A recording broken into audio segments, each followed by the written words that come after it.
Hey everyone, welcome to the Wild and Uncut Podcast, brought to you by Ruger. I'm your host, Kristy Titus. Thank you for tuning in. The line is going hot, so let's go full send on this episode.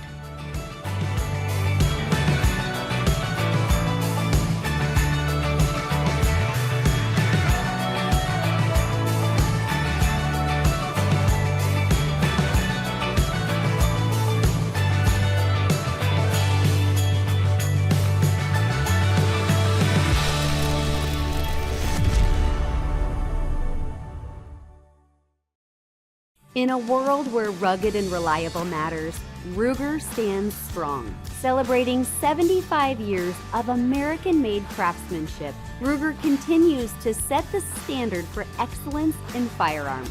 From the iconic 10/22 to the American rifle and beyond, each firearm embodies precision engineering and our deep-rooted traditions. Join us in honoring a legacy built on strength, innovation, and the American spirit. Hey everybody, thank you for tuning into this episode of the Wild and Uncut Podcast. I'm your host, Kristy Titus, and I'm here with my good friend and lifting coach and mentor, Chancellor Perry, founder of Forge Gyms here in Sheridan, Wyoming. And when I say friend, She pays me to be her friend. She does pay well, though. I pay him at least 3 days a week for the last year. This hour is actually free. This was not in the contract. This was a comped hour. I'm pretty fortunate. This is a one and done. That's it. This is the only pro bono hour I'm getting out of you, so that's fine. It's like almost like a bonus, Christmas bonus. Well, I missed it this year. Yeah, I mean, we're rolling on almost our 12 months of you enduring. That's crazy. Spending that much time with me. Enduring is the right. That's a fact right there. Kidding. It's 100% true. It is actually kind of funny because when I moved to Sheridan, I hadn't been to a gym in a long time. Like I've been like doing the elliptical. Shut up. I've been doing the elliptical in my house and my bike and the little dumbbell workouts on Peloton. Yeah, then all of a sudden we get a text on the business phone that someone wants to come shoot some photos in our gym, and not the gym that we're currently sitting in. No. The old gym. 2.5, the middle ground. Yeah. So. Yeah, we did that. And then I was like, this place is really cool. And the people are questionable, but I like the gym. Yeah, I mean, here we are a year later, and I had no muscles. Thank you very much. Yeah, you could tell she's been doing cardio and only cardio for a while. A long time. Yeah. Well, I was kind of lifting weights, but I was really hyper-focused on just losing weight and not being super balanced about that approach, unfortunately, but yeah, and like for me, what I would tell every woman that walks into the gym is like, that seems to be the mindset of most ladies, unfortunately, is this skinny, not strong. Yeah. But I think now the generation is kind of turning, where now it's more popular, like right now in powerlifting alone, the women's population in the sport is at an all-time high. I used to be strong. I believe it. When I was doing bodybuilding, you I was are strong. But now I'm strong again. She would have won her competition if she would have not broke her finger. I still not working. It's still broken. I literally broke my finger. My cameraman got airlifted off the mountain. I broke my finger, and I didn't make my powerlifting match. But that's okay. And you would have won it. Yeah, but we can speculate. We can speculate. That's a fact. You don't know until you show. So. Yeah. I don't know. My goal this year was to just be like one of the strongest women in here. Like the community in this gym is really special because there is a lot of very dedicated, very strong women, and just to be at the level that they're lifting is like a testament to your program for sure. Yeah. But before we hit too deep into that, let's go into your background. You grew up like me, kind of a fat kid. Oh yeah, my dad was the head cook of a big polo ranch, so we lived in the cookhouse that had like 6 or 7 refrigerators and a giant walk-in freezer. So you can just imagine how much food I ate constantly and the leftovers. And Still eats. I've seen him eat. His dad will literally bring him in burritos that are like as big around as my arm, and he just eats them. I just call him on my phone. It's called Dad Dash. So if I didn't pack a lunch, I just call Dad and he brings me some food. I'm pretty spoiled. Otherwise, it's Ben. Yeah. Ben at the front desk. Or I'll send Ben. Yeah. But yeah, so growing up as a fat kid, you know, and playing football and sports, just got into lifting literally for football. I was always a thicker kid, and I was sick of having bigger boobs than every girl in my class. Ooh, see, this is something I've not heard. Yeah. This is a new thing. The boobs were unreal. So started getting in the gym, you know, started putting on some size and just kind of got addicted to it, you know, and I knew then that was something that I wanted. That was my passion. You know, I spent all the time, all my free time. Back then, we didn't have YouTube. Like, that was just like a new thing. So it was like reading magazines, powerlifting magazines, watching movies, but just kind of studying up on lifting technique and just programming how to progress. Because it's like right now, you can just pretty much hire any online coach, and they're going to give you a cookie cutter program that I would say for 80% of the people that aren't doing anything will work. Yeah. Right? So like an individualized program is really for those that are inconsistent in the gym and really wanting to make specific gains as far as, you know, different routes, either strength or aesthetics. Or both. But that was not a thing when I started. So it was just kind of like this. For a long time, I was just a party lifter, you know, just like I didn't care as long as I had big arms. I was pretty much, He neglected his calves is what he's saying. Oh, yeah. You know, I thought being a fat kid, having calves would just come genetics. Oh, yeah, no, it doesn't work that way. I was mistaken.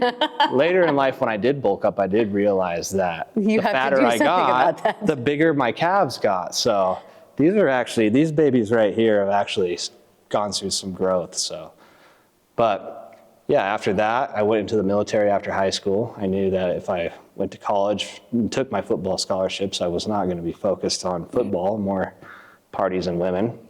And I was kind of a punk kid, and you know, I was talked to going into the Air Force. I scored pretty high in my ASVAB. I initially went to the Air Force or to the military looking to get into the Navy, and was medically disqualified because I have an allergy to a medication that would make people assume I have epilepsy. Oh. But as I was walking out of there, the Air Force guy was like, "What's your name?" and looked up my score, and he's like, "What are you doing? Come over here." So I went in as a medic, you know, and I was a physical training leader in the Air Force for 5 years of active duty, 6 years active duty, and then got out, was a guard, again, was a physical training leader, and decided, you know what, I think I'll just go to college. It's kind of the reason why I went in the military in the first place, was to get my college paid for.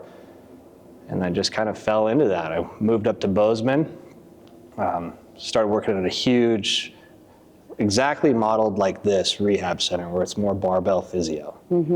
You know, something that actually gives a little bit more edge to physical therapy. And that was the route that I was going to pursue in my career. Was I wanted to be a physical therapist because I just love the aspect of, let's be honest, I think that sometimes, and my business partner is going to be so mad at me for saying this, that physical therapists are almost glorified strength trainers. Yeah. Right? They have a lot more education than us meatheads. Yeah. And they know how to diagnose, and they are 10 times better when you're thinking about rehab. But at the end of the day, and way more empathetic. Yeah. And I didn't have the empathy for it. I learned that very, very soon. Like, yeah, I'm struggling on the ground. He's like, today would be case in point. Yeah, it was laughing. Pretty bad today. Yeah. But it's good. I mean, it's kind of, that's a bonus for me too. On top of the paid friend hour, I get a good laugh from Kristy. But yeah, that was my route until COVID hit. You know, I'd already passed all my tests to get into physical therapy school. COVID shut down all admissions, shut down all schools. So I moved home. I got, you know, let go from my training job in Bozeman. So I moved home. And home is in Sheridan. Yeah, here in town. Moved in with my dad at like 28. That was fun. I've done it. Don't feel, but there's no shame in living with your parents at 28. And all the gyms here are closed, so I'm banging my head against the wall because I've just never missed a lift.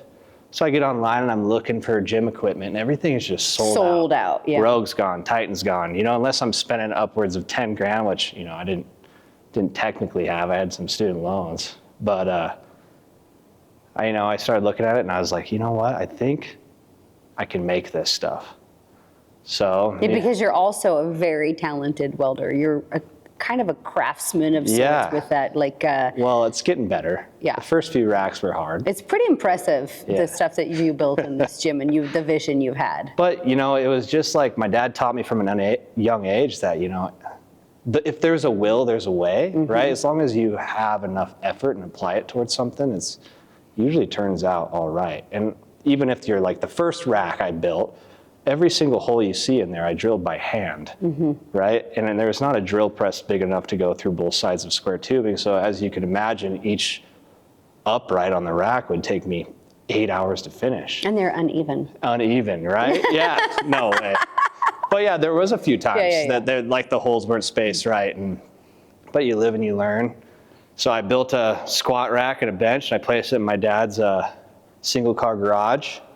On the side to make some money. I was training some family friends, ladies and their husbands have known me since I was young, fat Chancellor. And got them into it.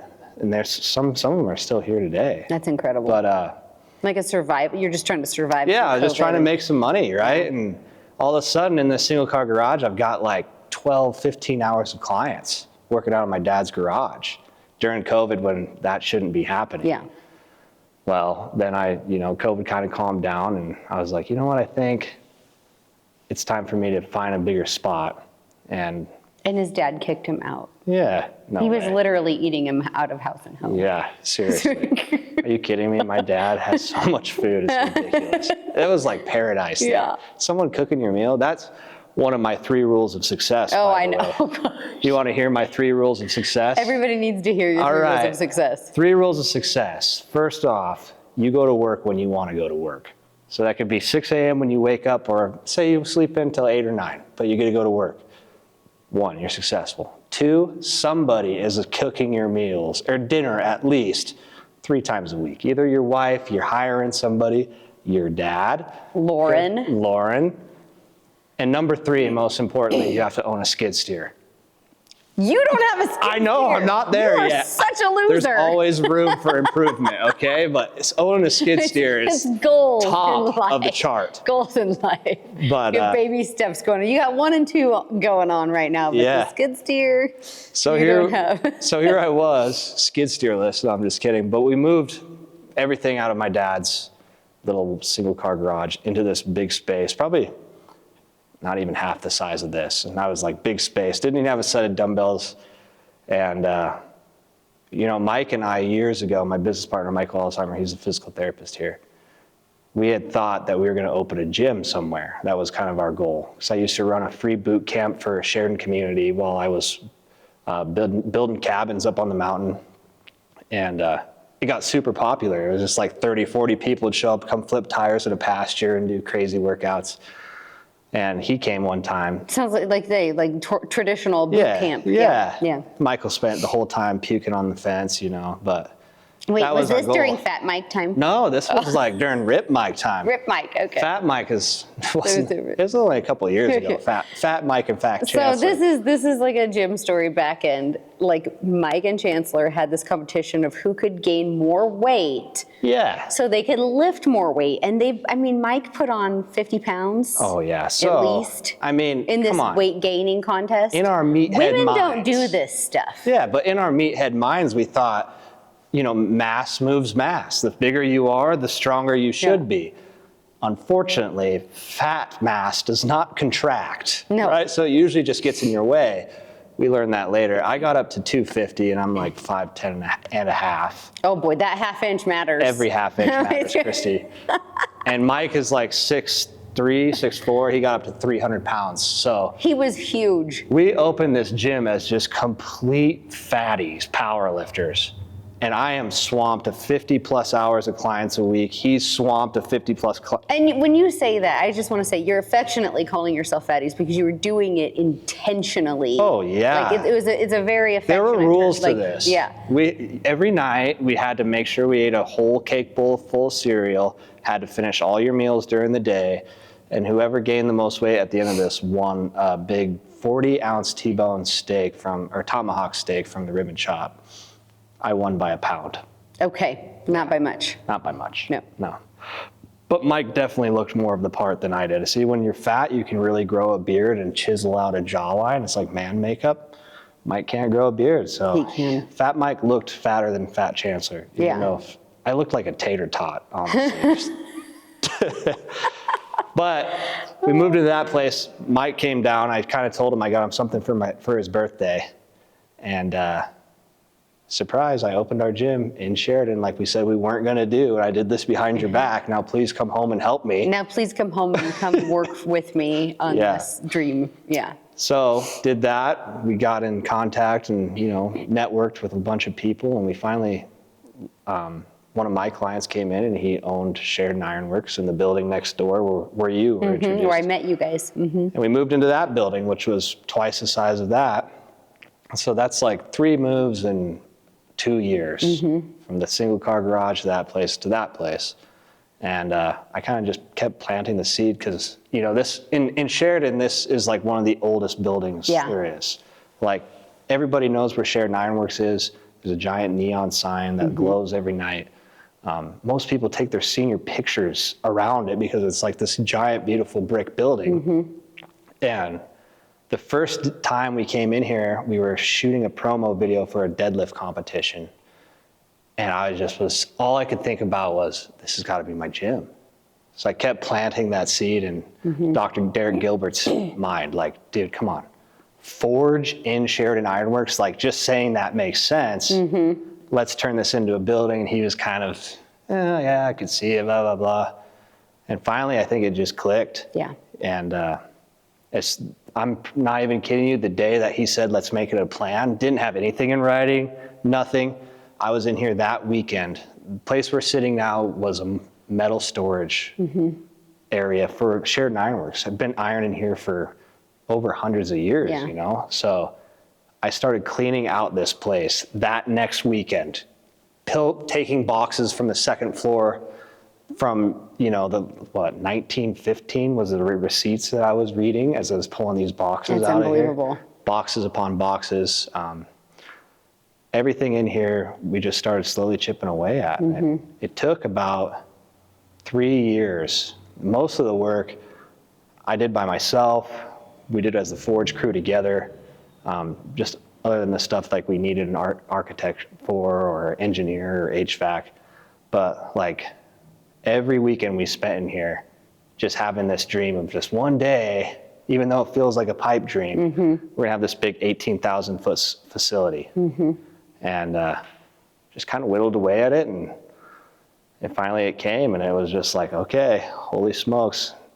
But the thing is and it's awesome, is with this extra space, it allowed our culture, because before then, our gym was never an open gym. It was just training. Personal training. Yeah, personal training and physical therapy. If you were coming through town and you needed a place to drop in and do some like specific powerlifting stuff, we're like the only town or place in town that has like some specific machines and bars. We'd let them in, but having this extra space has let this culture just kind of explode. And better than I'd ever think it would be for somewhere that's like full of old cowboys who don't need to train because they work. Right? I don't need to train, I work all day. Yeah. But I don't need to work out, I work all day. And then that's when I'm just like, yeah, but working and training Are different things. are 2 different things Yeah. and should go hand to hand, especially if your job is something that you need to do for a long time and you need an able body to do it. So long story short, now we're sitting in my dream of a gym. And kind of how I wanted it to be was less about being the elitist powerlifting gym where if you're not strong enough to get in here, you don't belong in here. I wanted to be a place, I mean, I'm a nerd. There's like, if you guys could see the rest of my gym, there's like Star Wars and Star Trek and Oh, yeah. Lord of the Rings and Dungeons and Dragons on the wall. But like, we just accept all walks of life. So like, we have clients from 8 years old all the way to like 80 something. Yeah. Lifting weights and learning a new skill and being better every day. Because at the end of the day, that's really all fitness is about. No one really gets paid for this. This doesn't really pay anybody's bills other than my bills because she needs a friend. Yeah, I need a therapist. But it's just, it's just the journey of improving yourself. So It is.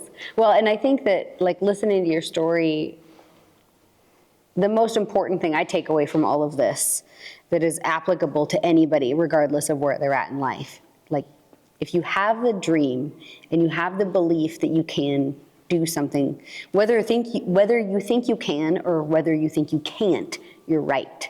Right. So if you say, oh, I can't do that, you're right, you can't. If you think you can do something, you're right. Okay, so now what goes into that? Well, what is it gonna take for you to go from I think I can to I'm doing it step by step by step? I mean, you spent 100%, years incrementally with a vision, but every weekend you made. And half the time I didn't know what the hell I was doing. Yeah. To be honest. Still doesn't, but that's okay. But the thing is like if there's something you want bad enough, you play effort into it and maybe you screw it up. Maybe the first time it sucks, your squat rack comes out bad. But now you know how to fix it, now you know how to do it. There's like, I don't know why I've always had this mentality. It was just like, if there's something that I want to get done, like say I wanted to build a big cable machine with weight stacks. I'm confident that if I spend enough time trying to figure it out, I will make one. Maybe not be the best, my first one, but it's going to actually, it'll build from there. Yeah. So it's just like lifting at the end of the day. Yeah. The more time you can, put into it, the better you're going to be at it. And no one's going to be perfect off the start, but you're going to be hot off the start. Yeah. Your motivation's going to be there, but you just got to keep chipping away. Soon enough, even if like at first you're just faking it till you make it, it's going to turn out for you. So and that's kind of how this whole building came to be. I knew a little bit of welding. My dad taught me most of it. Yeah. Well, now you're building like beautiful furniture for your fiance. And that's really I still don't know what the hell I'm doing with that. Yeah. It's just. It's cool though. I mean, and you built your desk in here. I mean, you built so much stuff in this gym just because you had the desire to do it is pretty impressive. Yeah, and I just, the biggest part for me is just like I want to put my vision for people to have because it's just like who's going to take the time to do that kind of stuff? Who's going to build, the sleds or stuff? And I think that sets Forge apart from most other gyms. Is like most gym owners are going to like, oh yeah, we want this piece of equipment, but it's going to be this long till we can afford to get it. Where I'm more like, I'm going to go to my garage and make it. I'm just going to make it. And if it doesn't work the first time, I'll make it better the next time. Yeah. So, and then I met Kristy, and now it's all gone downhill. I'm just kidding. And now I picked up a new client. My life is over. In the heart of the wilderness, every step counts. No matter where or what you're hunting, Onyx Hunt Elite has you covered in the U.S. and Canada with offline capability, land ownership, 3D mapping, and you can even access specialty courses, hunt research tools, and elite-specific features. No matter where you pursue the wild, adventure is assured when you upgrade to Elite for the ultimate hunting experience. There are a lot of Americans that understand the value of hunting, but we all know that right now, national support of hunting is extremely volatile. It seems that with every passing day, our voice is diminished and the court of public opinion is not effectively hearing our side. We need advocates working on our behalf in Washington, D.C. to defend our freedom to hunt. And thankfully, when we need it the most, we have that advocate in Safari Club International.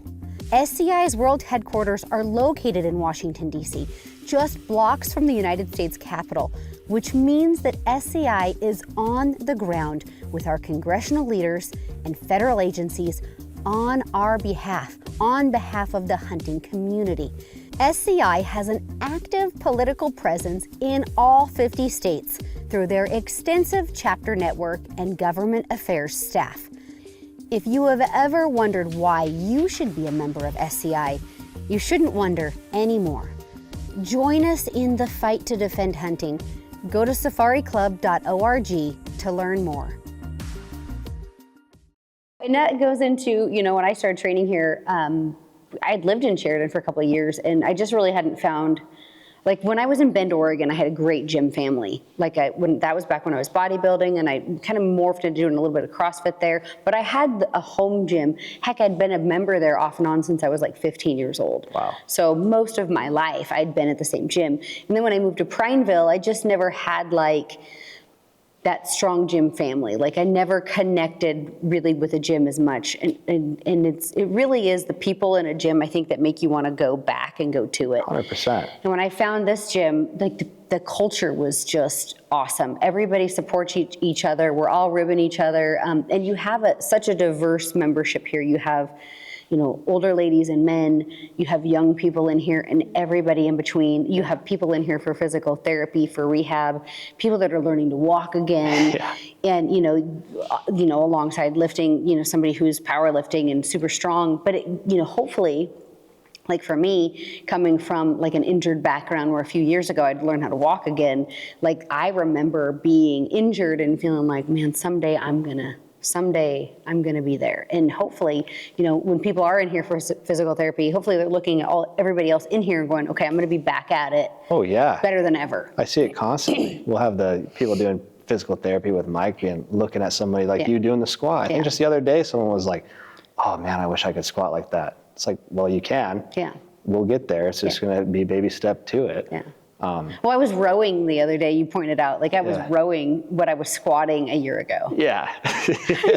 For your promo video, I was Kristy, do you remember when you did that first photo shoot and you were deadlifting? I was deadlifting, that's right. Deadlifting that much. Yeah. And I was like, you're rowing this for 8 right now. You realize that, right? It's been a succession. So your background is powerlifting. And so when I started lifting here, I came from a bodybuilding background. And I've lifted my whole little life. But what I realize is I have been lifting wrong. You ain't my whole life. You ain't doing that right. I've been doing everything wrong. And so much of it is That's not true. She was doing a lot right. Well, technique though. My technique was terrible. And I've always had really weak glutes and weak hamstrings, and a lot of it was just how my body mechanics were, how I was positioning myself.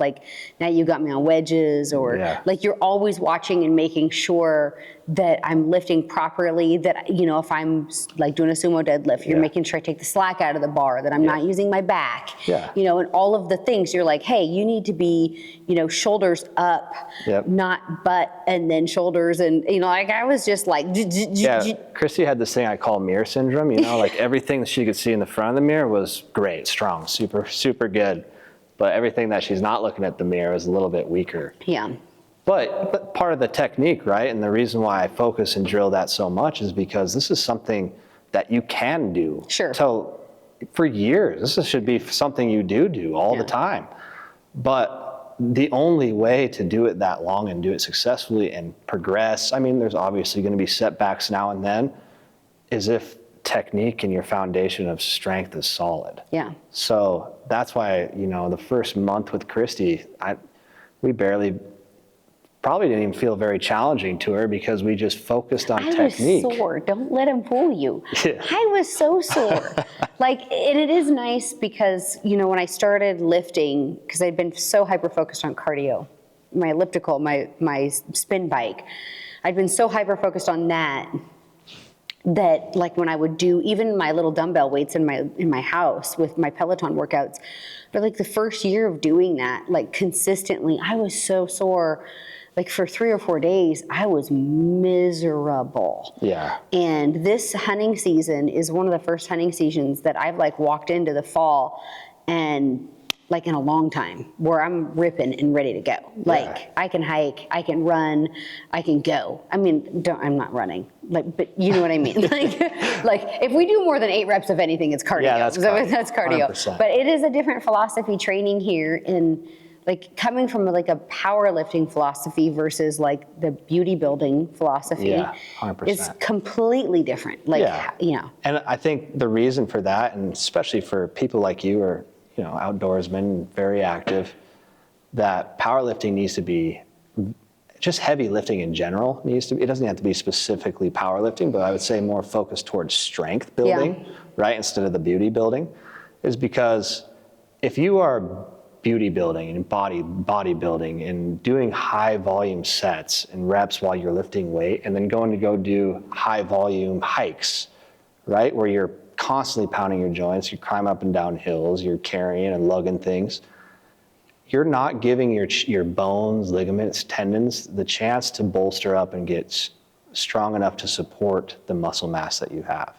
So that's where it's like the biggest thing for, to transition that for marathon runners that I've trained is bolstering their structure, so their bones, tendons, ligaments, to be able to take that repetitive load constantly. So it's like one of the biggest problems we see with long distance runners and, just outdoorsmen itself is knee pain, hip pain. Mm-hmm. Well, if they're beaten up and doing repetitive motions, the overuse injuries in here, and then they go do more overuse and repetitive motions over there, they're never given the muscles are big and strong and have good endurance, but the things that support it and the things that the muscles are pulling on are not strong enough and resilient enough to go through these activities. Well, like my weak hamstrings were attributing to some knee issues, 100%. Also, and that goes to so many things. That goes to my technique. The first day I had her do deadlifts, she'd text me later. She said, "Oh my gosh, my hip." That's right. My left hip. I haven't heard you say anything about it since you've been getting stronger, working on your glutes and hamstrings. Yeah. No, my hip. I've had chronic hip pain my entire adult life, and the first time that we did lift together, the first week, it felt like my leg was gonna fall off the socket. Like it felt like it was like gonna just like detach. And like I remember I was sitting on my couch and I went to move and I was like, oh my gosh, I need to like pick up my leg and move. Like it hurt so bad. And she texted me and I was like, what did I do? In reality, I was like, yeah, okay. But ever since, like, I don't have chronic hip pain anymore. When I sleep at night, I don't have chronic hip pain anymore. All of that is gone. And it goes back to, a lot of us goes back to what we're doing in here, just training. Yeah. All of the muscle groups in a more compound movements. Yeah. And then being very specific on what we need to build and target with our accessory work, the beauty building and the bodybuilding portion. But yeah, it's just kind of crazy how just movement like that's, we didn't do anything specific rehab for her hip to make it better. We just got it stronger. And now all of a sudden the pain is gone. Right? Like the saying, pain is just weakness leaving the body. Well, at some point that is correct. Yeah. Something was weak, causing some imbalance, and you were compensating, and now the hip is flaring up. So what do?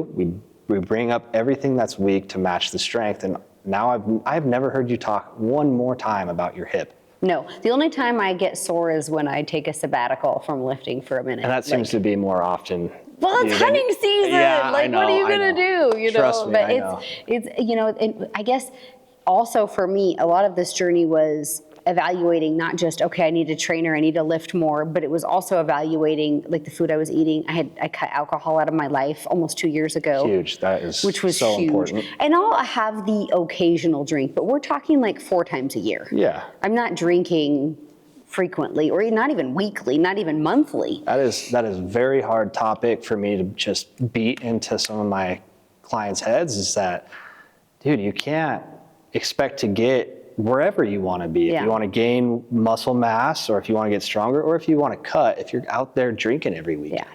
1, the calories, and 2, just how your metabolism and the inflammation and the cortisol that spikes with alcohol. I'm not against it. Like, I'll have a good time when I want to have a good time. But like I said, special occasions, like you said, once, maybe 1 to 4 times a year. Yeah. But yeah, cutting that out of your life and then just kind of pushing into something that was foreign to you, strength training with good technique. Yeah. And when I came home from trade shows 2 years ago, So it's been almost 2 years since I quit drinking. I was heavier than I'd ever been. Is that the picture I saw? Yeah. I didn't even know it was You didn't even recognize me. I had no idea. He was like, is that you? Yeah, because I was heavier than I'd ever been. I'd always been a bodybuilding background. I've always weighed and measured all my food. But I went on this thing for a few years where I wasn't working out. Every time I worked out, I was pissed off. Like genuinely, every time I worked out, I did not want to work out. I did not want to run. I did not want to do cardio. I did not want to exercise.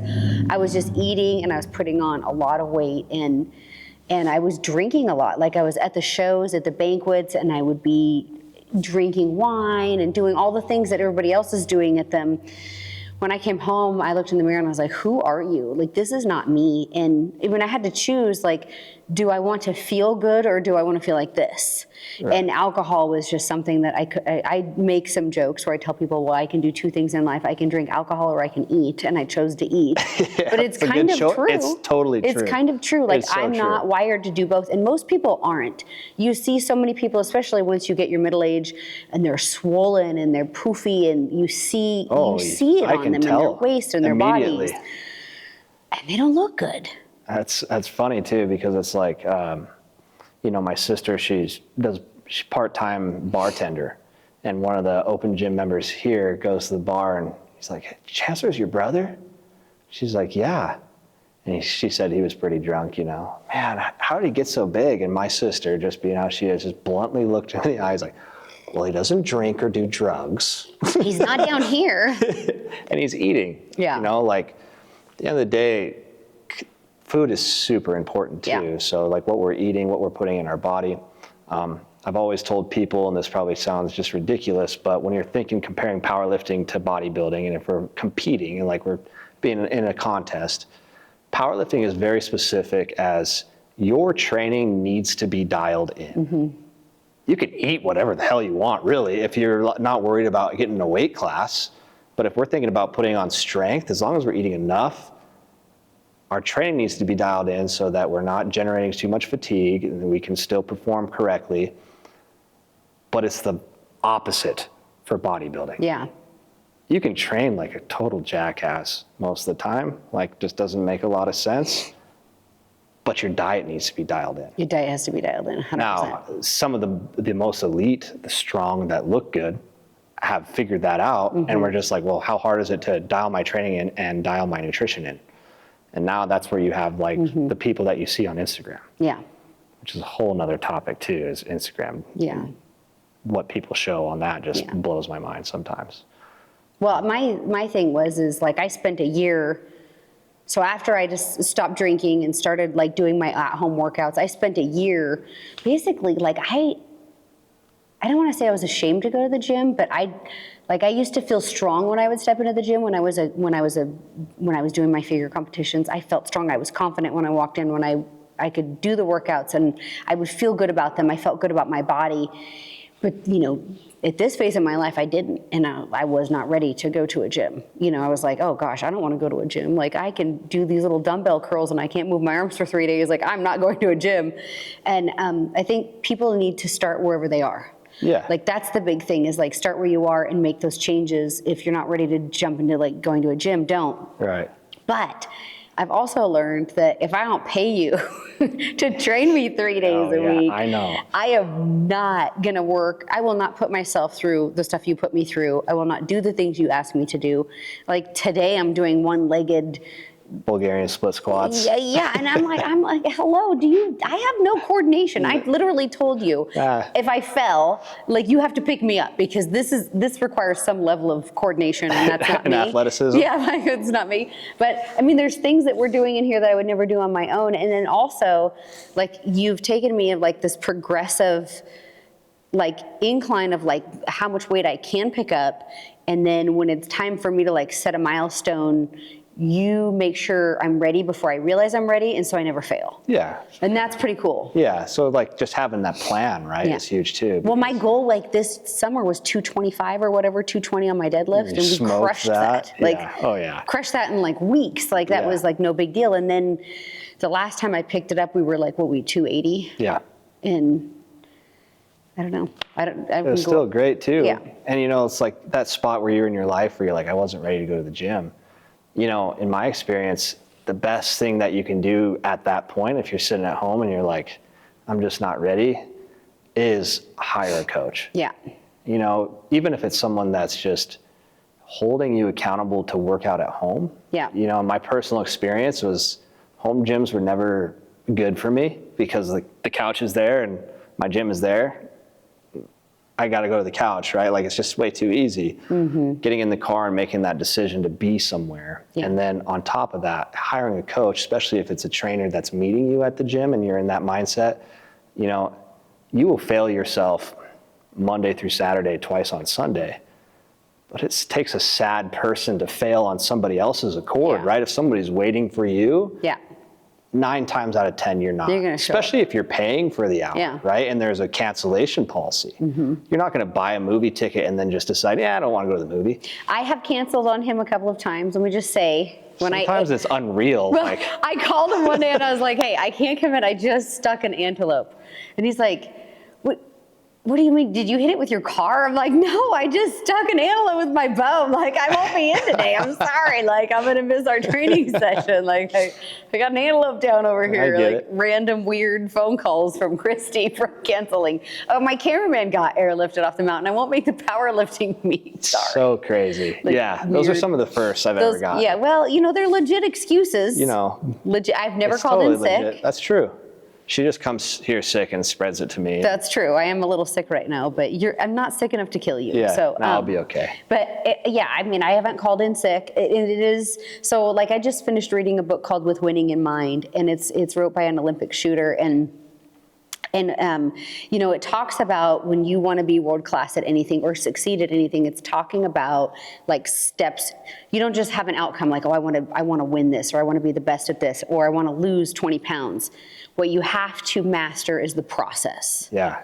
And whatever that is, like your process from your shooting, you know, whether you're hitting all your fundamentals, or if you're like, hey, the process for me to lose that 20 pounds starts with having a protein shake in the morning, getting some cardio in, I'm lifting with a coach, I'm not eating that ice cream at night 3 days a week, 4 days a week, maybe I have it once a month. You know, it's like mastering the process. And if you master the process, the outcome is guaranteed. Yeah, 100%. I agree with that. And I think also the process is, when you look at it, you see the most change, it's the most enjoyable part. Maybe like, it's like I could compare it to this building, right? It's like the 3 years of grinding the floors and, you know, sandblasting the walls and cutting metal out of here. During it, it was just like every day it just felt overwhelming and I'm not making a lot of progress. But then it's like we opened up this place. It's exactly what I want. But now what? Right? So it's like you got to have those goals, right? Focus on the process and enjoy it, because you're going to see change as you progress through. You might be losing a little bit of weight. You might feel like you're getting stronger. Every little tick of that needle going one way or the other, enjoy that, because there's times in my own career where I get so hyper focused on, I need this much weight on my bench, this much weight on my squat, and this much weight on my deadlift, that I'm so focused on that goal that the process to get there has not been enjoyable. But you're lifting so much weight, it's like not even, it's real. It's unreal. Like, it's crazy. Like, the weight you're putting up and the what you do with your body is not normal either. Yeah, you know, but that's what pays my bills, really. And it's a passion of mine, and I don't feel like that's not for everybody. Yeah. Right? And I would never push it. So it's like when Kristy does cancel, it's like she has life outside of this. And I mean, at the end of the day, this is a hobby. Yeah. Right? But I mean, it's a good one to have and something I think you should always incorporate. But you just got to realize for what it is. Lifting weights is a hobby to better you. Yeah, Now, but I literally schedule you in. Like, I will take a month and I'll be like, all right, February 2nd. I love those and I'll texts. spit out like 20 dates. These are the days I can lift, or fill 15. in the blanks. Fill in the time and I will be there, because when I'm home, I work from home. But that's what you have to do to be successful. Like, you have to pencil it in. You have to take those action steps. You have to be consistent. That consistency is so important. And you have to have the mental outcome of, okay, if I want to win, maybe I didn't win this week, but what can I do different for next week? Tactically, what do I need to change to have the outcome be what I want? Yeah, it's almost like the whole concept of winning the day and then winning the week, winning the weeks, winning the month, right? It's like, have a win for this day, went to the gym. Say that you missed the day, but out of the whole week, you made 5 days out of the 4 that you needed. Yeah. So you won the week, right? So you're not going to be perfect. I wouldn't push anybody to say that they need to be like obsessed with it, right? But there's a lot of weeks that I'm only home. Okay, I'm home 3 days. I lift with you all 3 days I'm home. Oh, yeah. If I'm gone the rest of the week, that's cool. Or if I'm only home 2 days, I lift with you on those days. Like, I don't make an excuse like, oh, I'm busy, I'm trying to get it ready, I've got this, I've got that. Like, you have to schedule it in and make it like a priority of above everything. The one thing you can't buy is your health. Yeah. 100%. Like I have so many friends right now that are dealing with cancer or sick or have problems with their health. That's the one thing you can't buy. And I heard a saying last week on the internet, and this guy was hypothetically talking to this other man, and he's like, okay, I'm going to give you $1 million. He's like, man, I know exactly what I'm going to do with $1 million. And he's like, all right, I'm going to sweeten the deal. I'm going to give you $10 million. And I was like, man, I can't even imagine what it'd be like to have $10 million. But you don't wake up tomorrow. Ooh. And the guy's like, I don't want $10 million. Yeah. And the man says, did you live today like today was a $10 million day? Because you just told me you'd trade your tomorrow for $10 million. It's like, oof. Yeah, that's a hard one. Did you treat today what you put in your body, how you exercise? Did you treat today as if it's worth $10 million? Because there will be a day where tomorrow is worth that to you because you aren't taking care of yourself right now. 100%. So like it is so important. Like today is the best day ever. That's my saying. That came from my mule coach, Ty Evans. Best day ever. Today is the best day ever, and it's worth $10 million. Yeah. And how are you treating yourself? How are you treating the people around you? Are you building people up? Are you talking positively? Like that's the other thing, like with Winning in Mind, that book talked about when you do something wrong, a lot of people are like, they want to focus on what they do wrong. Oh my gosh, I didn't do this right, or they beat themselves up. You have to focus on what you do right. And when you do something right, instead of dismissing it and being like, oh man, yeah, I got lucky. Like, yep, that's like me. Yeah, I put that work in. I put that work in. That is like me. I'm a winner. I do this right. And so changing your mental trajectory when you do something successfully, instead of being like, oh man, I got so lucky. Like, nope, that's like me. Yeah. I put in the work. I did that. Today is the best day ever. It's a $10 million day. Yeah. Every day, and just, man, you focus on that and you can't lose. Like you can't lose at life. You can't lose. Every day is a $10 million day. You're going to win. That's huge. I think that's amazing. Think of it that way. How many of us just wake up like, oh, I got to go to work. I mean, it's hard for me to do that, to be honest. I pop up my head off. And I'm just like, yeah, I got to go to work.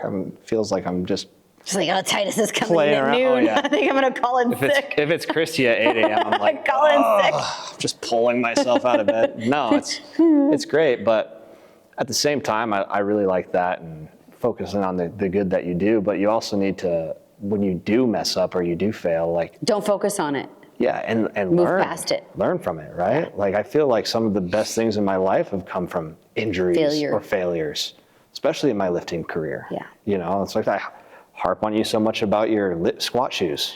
I haven't. I'm gonna order those squat shoes. Yeah. But like for me in my lifting career, the squat shoes saved my back. Yeah. Because I just didn't have the mobility in my ankles, and moving up the chain, I started hurting my back more frequently, thinking I'm focused on it. So I'm like, I guess I can't squat or do things anymore. Well, no, I learned, put on some lifting shoes and learned how to actually move the body and what was causing it. And I haven't hurt my back in years now. Yeah, I've never hurt myself in here. Like I've never injured my back. I've never pulled a muscle. I've never felt like I've overdone it. And I'm picking up weight, like I'm 130 pounds and you're picking up 280. Yeah, when you're thinking about your strength to your weight ratio and in the age, you would have just absolutely smoked all the competitions, even if you were to powerlift right now. Like pound for pound, Kristy is like amazingly strong. However, I have taken a week and a half off. So I walked in today, I'm like, I had like full confession. I'm like, okay, Chancellor, I had pizza on Sunday. And I had a Which grilled cheese and tomato soup. She acts like I'm going to be upset. I'm like, No, yeah? Oh, yeah? like, What eat else? more What else? Come on. food. Just get a dilly bar? Yeah, I know. He's like trying to get, so I have gained 15 pounds since I've started, almost, not quite 15, but close to 15 pounds since, plus or minus. Because when she came in, her goal was that she wanted to work on her glutes and she wanted to build on muscle. I want to be strong. That's not going to happen when you're running all the time and Calorie eating like deprived. a bird, right? No. So you can't build from nothing. No. The calories are there. Yeah. And that's one thing also you got to pound, and especially and even guys are bad about it. They don't want to put on the weight. Like, or they just don't eat enough, really. yeah, honestly. And like some of the guys like, dude, I want to cut down. And I'm looking at them like, what are you going to cut down to? Yeah. You've got no muscle mass as it is. Yeah. Let's go through a phase. I say this to the ladies too. It's like, let's put on some weight. Yeah. Right? Some mass. I try to, Because muscle is the engine that burns fat as a fuel source. So when you have more muscle, you can eat more food. Yeah, and just focus on that for a few months so that when we get to the point where you have this foundation of muscle mass and we cut down, you're not cutting down to Skeletor. No. Right? Yeah. So we have some mass. So her goal was to build some glutes, get a little stronger. And I had a mom butt. Like, I looked at my mom, I'm like, oh my gosh, me and my mom have the same butt. I don't know how this happened. I always had a really big butt, but it was really big because I had gained. And then you ran it off. Well, I had gained so much weight, it was just, that's just kind of where it went.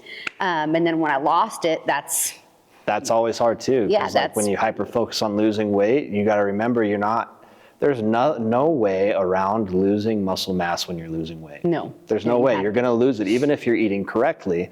There's in a ratio, let's say out of 10 pounds that you lose, if you're eating correctly, you might lose 3 pounds of muscle, 7 pounds of fat, right? So which is why the type of cardio you're doing really matters, so that you can spare more muscle and exactly. burn less, And then, but it's a ratio, right? And then having enough protein and making sure that you have, the nutrients in your body so that when your body is in that deficit, it's not going to turn to the easiest thing for it to burn, which is your muscle mass, because fat's so hard for your body to break down. That's why it's there as storage in case of an emergency. It's the last thing it wants to touch.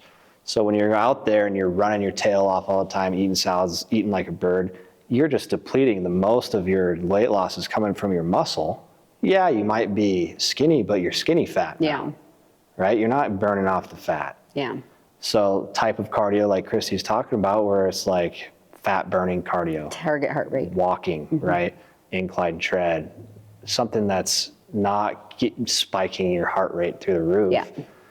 But besides that, you still have to make sure that the nutrition is there and the rest is there. And the cortisol isn't going through the roof because you're not sleeping or resting and pushing yourself into this total starvation, red alert state.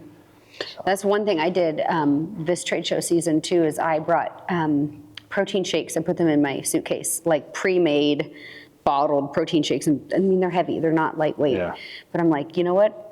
I'd rather have my food so that I can ensure I have a good breakfast, like first thing in the morning, because that's always so hard at these hotels and conventions, and when we're busy especially, is at least I know that like while I'm getting ready in the morning, I can eat some protein and have some solid calories, like to start my day, instead of starting my day with nothing and then going downstairs and grabbing a Danish or whatever. Like that's the worst thing I can do, because I need to give my metabolic machinery what it needs. And I travel with that stuff. I'm like, that's just the way, that's just, for me, I have to be that consistent in order for it to work. Yeah, when I feel like that's for most people, right? Convenience is usually the killer of everybody's diet. It's not convenient for you to pack all that stuff, but it is convenient to go grab something out of a gas station. Or down at the Starbucks or your coffee shop, whatever. I mean, they're gonna have a bunch of stuff that's not ideal. You know, Starbucks is, I mean, they have like that egg white wrap and that's fine. And the little egg white cups and stuff, you can get that stuff, or just even eating whole eggs.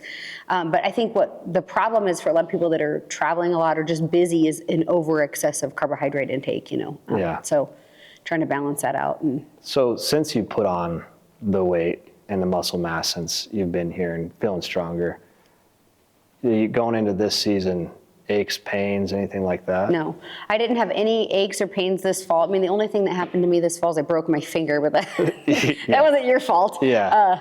But I mean, no, I mean, I had a solid fall. Like, I felt strong, I felt good.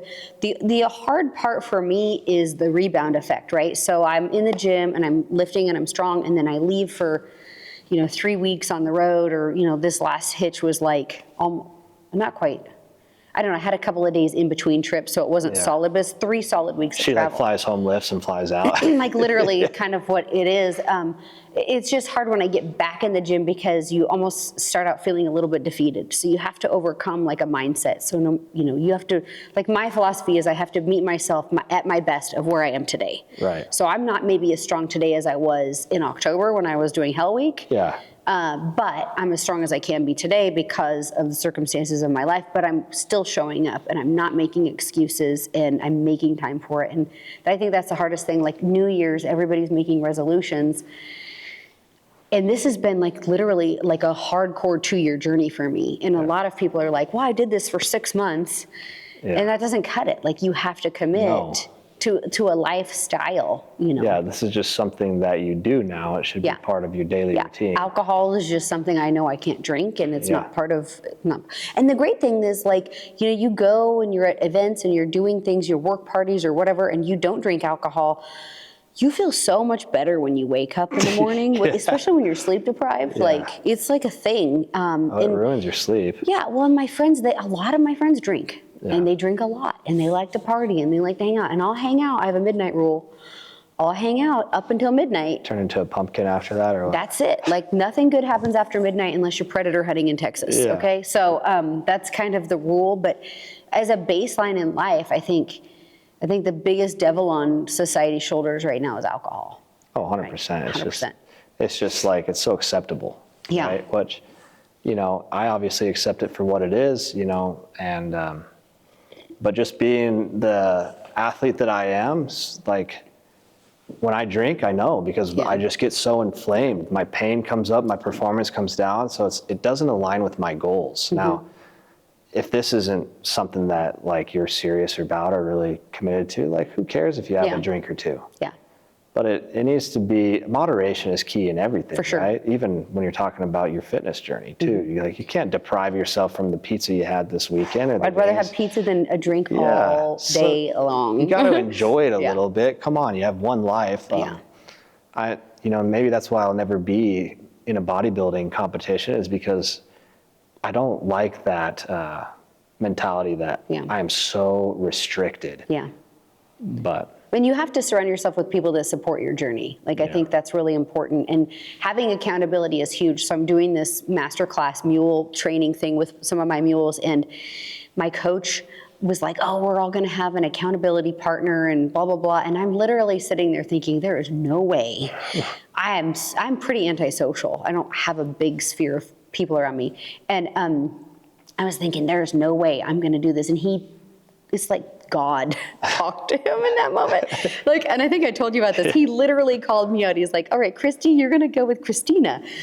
And so I'm like, I realize in life that we all need someone to, like, aspire to be, or to help each other, like, because we're not in this together, like, alone, this life. Life is about building a team and a community and having fellowship. So, like, I have an accountability partner on my mule training side.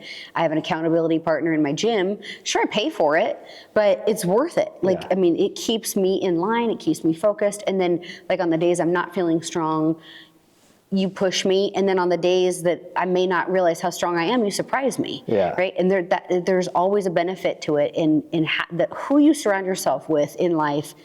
If you hang out with a duck and you quack like a duck, everybody's going to start sounding like a duck. Walk with a lame, you develop a limp, kind of thing. Exactly. Right? Like, you are who you surround yourself with. And so surrounding yourself with people that live an unhealthy lifestyle, it's easy to mimic that. And it's much easier to mimic a lifestyle of people that have determination and discipline and focus and goals than it is, if that's the person you want to be, then that's who you need to be around also. Yeah, and it's like the saying that I really love, and it's always hit home with me, is champions come in pairs of two. Yeah. Right? Think about every duo out there. I mean, obviously I can quote a bunch of bodybuilding and powerlifting duos, but you've got Arnold and Franco Colombo. No one knows about Franco, but that's Arnold's training partner. How'd the champion become? Because Franco pushed Arnold to be the best. Yeah. And Franco was no slight eater.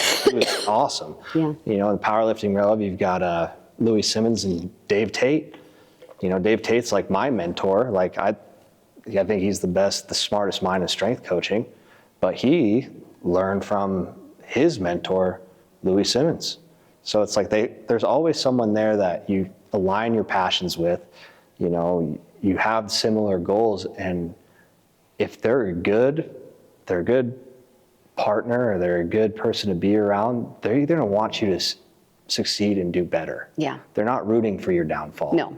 You have to be very selective in who you surround yourself with, because even if your group is, motivated, determined, and they're successful, if they're not rooting for you to be the same, Yeah. that's not the group you want to be in. No. So find that accountability partner that maybe is as crazy as Kristy, that's on the same level. Well, fortunately, nobody's really accountable to me except for my mule partner. So, but I'm lucky. She's just as crazy as me. She's working out in the gym, and that's why my riding coach was like, "You two be perfect together," because she's into fitness. And so not only are we, texting each other like, "Hey, did you do your training protocol this week with your mules? Did you get to the gym? Did you do your workouts? Did you get your reading in?" We're also reading now. So a part of like what we're doing on a bigger scale is how many books are we reading and like how are we improving our life? And this is no 75 hard, okay? I'm not going outside once a day and working out, but it's cold. But this is like, it all goes into a mindset. And I think there's so many people, this is one of the great reasons why I want to do this podcast like a month into the year, is people set a resolution, and it doesn't need to be a resolution, it needs to be a revelation and a lifestyle change. Yeah. Like it's gotta be, full circle and, kind of brings us here and It's a hard thing to do, to change your lifestyle. Yeah. Right? And I don't like the saying that people say, you can't change who I am. Are you kidding me? If you never change while you grow, you'd still be that dumb kid in high school. Everybody can change because everybody's going to grow and be better, right? So that the constant effort of applying yourself to be better, the best person that you want to be, right? If that's cutting out booze for you, focus on fitness, then make those efforts into getting there, making shooting those your steps. bow better, shooting your rifle better. Right. It doesn't just happen if you do it for a month or 6 months. This is like a lifelong thing. And that's the biggest testament to where I am with my lifting career, is that strength takes a long time to build, and it's years of discipline and trial and error. And I program for myself, I program for my crew. I've gotten one of my trainers, I've been training him since he was 15 years old. He's 22 now. And, Mason! Yeah, Mason Secor. 22 years old, he's almost competing with me now, He's right? jacked, yeah. So it's like, I'm applying this towards him. And so it's kind of cool once you kind of dive into it, where you can get yourself, if you just, even on the days that you don't want to show up and do the workout, even on the days where the discipline or the motivation is low, the discipline needs to kick in to keep that consistency high. Because don't get it twisted. There's 80% of the time I don't want to be lifting and squatting and putting myself under that much weight. And I mean, it hurts at the end of the day. Well, you look like your head is going to explode. Yeah, it's not a fun feeling. It doesn't look like it's not pleasurable at all. But these are the steps that I know I have to put myself in order to reach the goal. I watch you lift and I think I must be leaving a lot on the table, because like you can tell you give it full 100% every time. I would just call it ignorant, right? So like, I think to be somewhat of a successful strength athlete, you got to be kind of dumb. Yeah. Like you're kind of doing these things that should scare a normal person, but you're just kind of ignorant to it. But I think what you're seeing is just focus. Yeah. Because I learned that if my mind is not in the void, what I call it, right before the lift, mind is blank.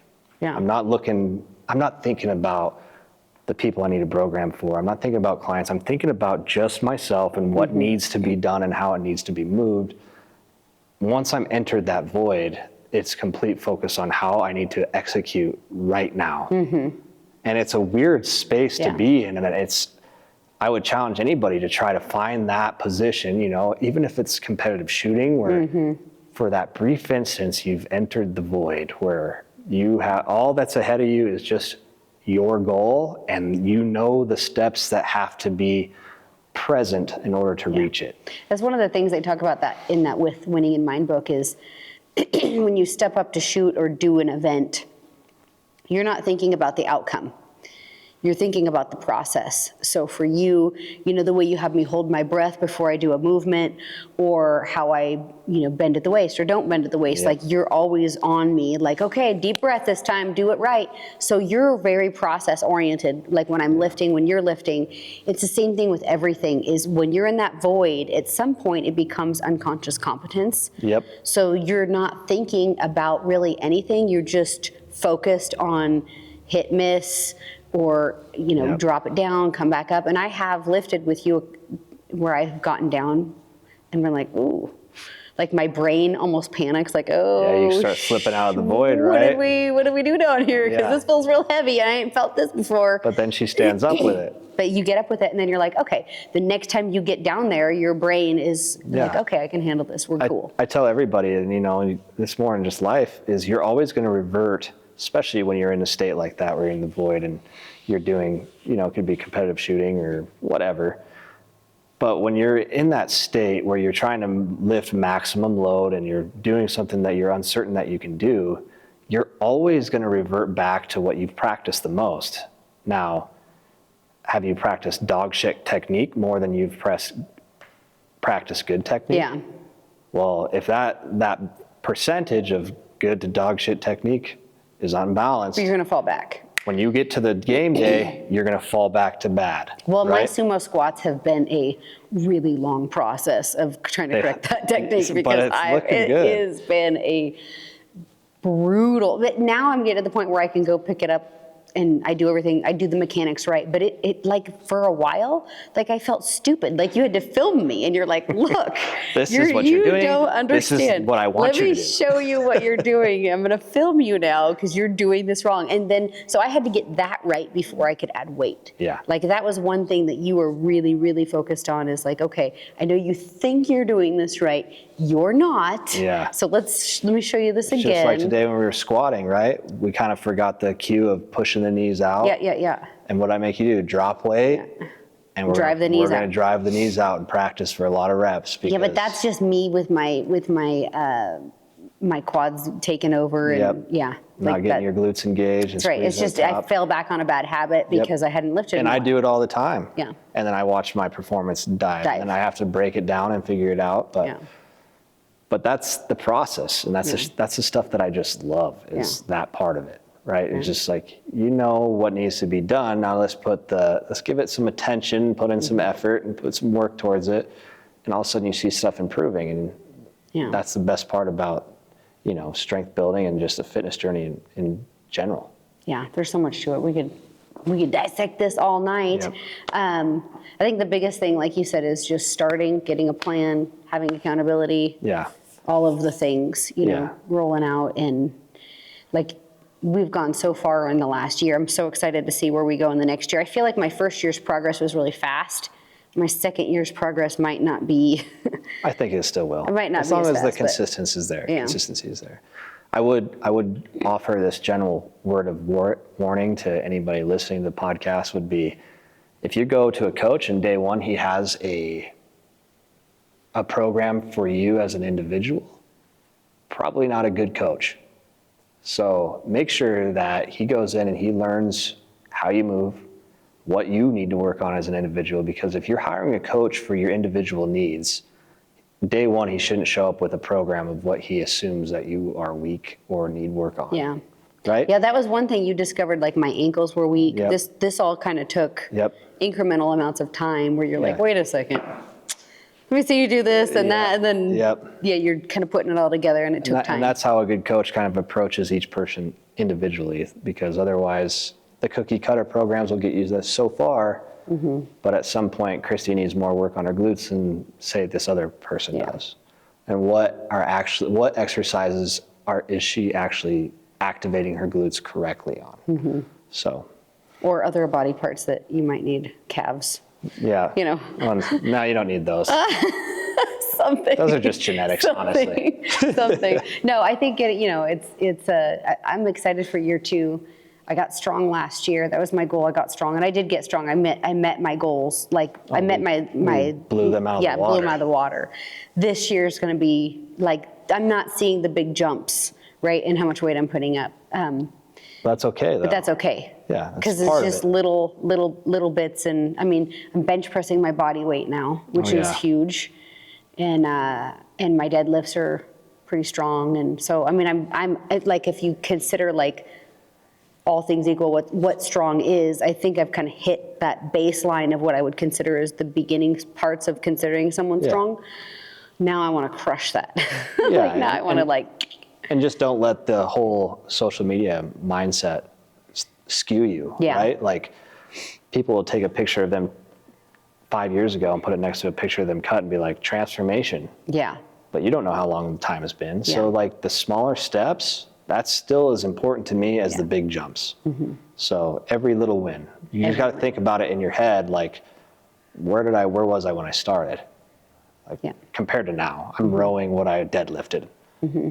That's huge. That's why I like to point things out like that, because you don't realize it in the process, but it's like, holy smokes, quite a difference in strength. Well, and it's just the difference in how your clothes fit and your, all of the things, right? All of the things. It's, even, carrying a heavy load. Like I have a sheep hunt this year, and I run into my outfitter this year. I'm like, don't you worry, I'm ready. And he's like, well, what about your cameraman? And I'm like, he'll be fine too, but I'm the little one here, right? Like I'm the one who's like packing half my body weight on this hunt. So it's really important for me to be strong, because if I'm out there for 10 full days packing half my body weight in sheep country, like I need to be ready. 100%. And I'm ready. And as we dial in closer to that, your sheep hunting, then we'll be a little bit more specific into like throwing on a backpack and walking with weight and being more sport specific in your training. Yeah.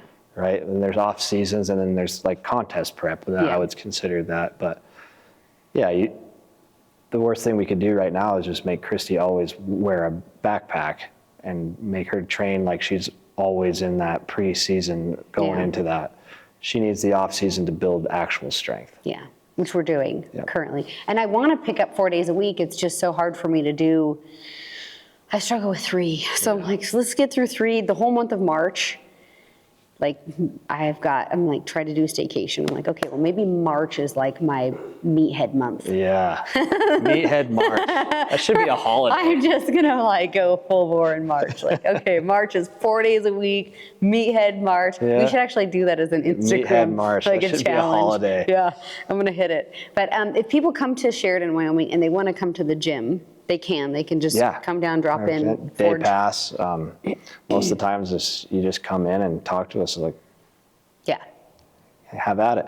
Yeah, if you're traveling through whatever. And then also, if you guys want to follow you online and just watch some of your lifts, watch some of what you're doing, you make very entertaining social media videos.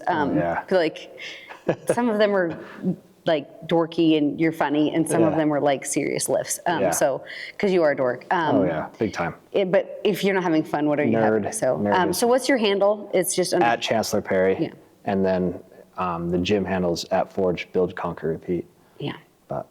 And I'll put links in the show notes to all of this stuff for you guys to check them out. And I appreciate your time. This was fun. And I appreciate you allowing me to pay you to be like my 45 coach. Minutes, like 60 bucks. I'm just kidding. I know. Like this is definitely, I'm going to owe for this one. I'm going to get double charged next time. It's all right. She comes in at 8 a.m. tomorrow. So. Do I really? Yeah. I hate 8 a.m. I know. That's okay. I'll be here at 8. I'll have my whole day to do other stuff. So that's okay. Yep. And I was here an hour ago before this too. So she was. Yeah, I'm cranking it out. But no excuses, because I'm only here this week. I was traveling the first part of the week. So I got to get in every day to make it up. Yep. So that's what it is. We'll just look forward to Meathead March. Yeah, Meathead March is going to be 4 days a week. That's going to be crazy. Yeah. Well, we're going to get jacked in March. That's what's going to happen. Meathead March. I'm going to have to eat a lot of food. Yeah. Yeah. Your dad might be cooking for me too. Yeah, you have to get some dad dash. Dad dash. All right, Dad. I'm looking forward to it. We're going to talk to him about this for sure. Yep. I appreciate all of you for tuning into this episode of the Wild Uncut Podcast. Hope you guys had as good a time as I did sitting here in my home gym in my hometown, Sheridan, Wyoming at Forge Fitness. When conditions get tough on a mountain hunt, your gear must be tougher. Making every opportunity count means selecting equipment that will not fail. Any condition, anywhere, Hornady Outfitter ammunition is designed to perform. Available in a wide range of cartridges from .243 to .375 Ruger.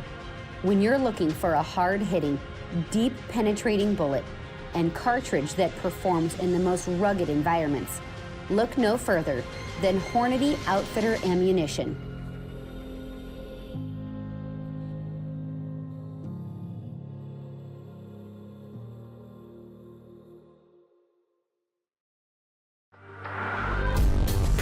Thank you for listening to the Wild and Uncut podcast. If you would like to hear more, be sure to subscribe to my Pursue the Wild digital series on YouTube and follow me at Kristy Titus on Facebook and Instagram.